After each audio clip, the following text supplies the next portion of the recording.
Kesultanan Demak merupakan kerajaan Islam yang berada di Pulau Jawa. Kerajaan Demak berdiri sekitar tahun 1478 Masehi.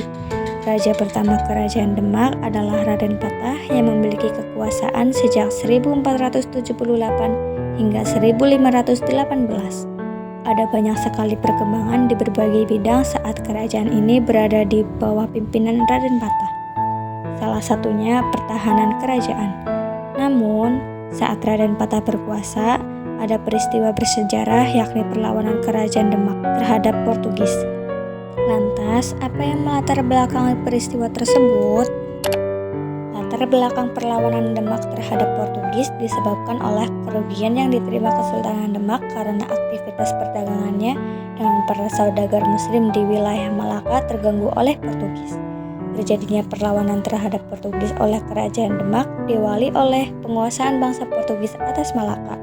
Sebenarnya, kedatangan mereka atas perintah Raja Portugis di bawah pimpinan Diego Lopes de Sequeira pada tahun 1509 Masehi untuk melakukan perjanjian dengan penguasa-penguasa di Malaka. Tokoh perlawanan Demak melawan Portugis yaitu Patiunus atau Pangeran Sabrangor. Raden Patah mengirim Patiunus sebagai pemimpin perlawanan Kesultanan Demak terhadap Portugis. Serangan pun dilakukan pada 1513 dengan menggunakan 100 kapal dan 5.000 pasukan dari Jawa. Namun sayang, Patiunus gugur di medan perang dan kepemimpinannya digantikan oleh Fathahillah. Demak menyerang Portugis dengan kekuatannya sendiri dipimpin oleh Patiunus atau Pangeran Sabrangor. Adipati Patiunus atau Patiunus mengarahkan armada yang dipusatkan di Jepara. Sayangnya, serangan ini tidak berhasil menyingkirkan Portugis yang menguasai Malaka, dan kegagalan itu tidak menghentikan Demak. Perlawanan Kerajaan Demak dilakukan dengan melakukan serangan terhadap Portugis di beberapa wilayah yakni penyerangan ke Malaka yang pertama, ke Dahak, Kediri, penyerangan ke Malaka yang kedua, dan juga ke Sunda Kelapa. Dampak dari perlawanan Kerajaan Demak terhadap Portugis yaitu monopoli Portugis di Malaka membuat kekacauan sistem perdagangan di wilayah Asia karena tidak ada pelabuhan pusat transaksi komoditas.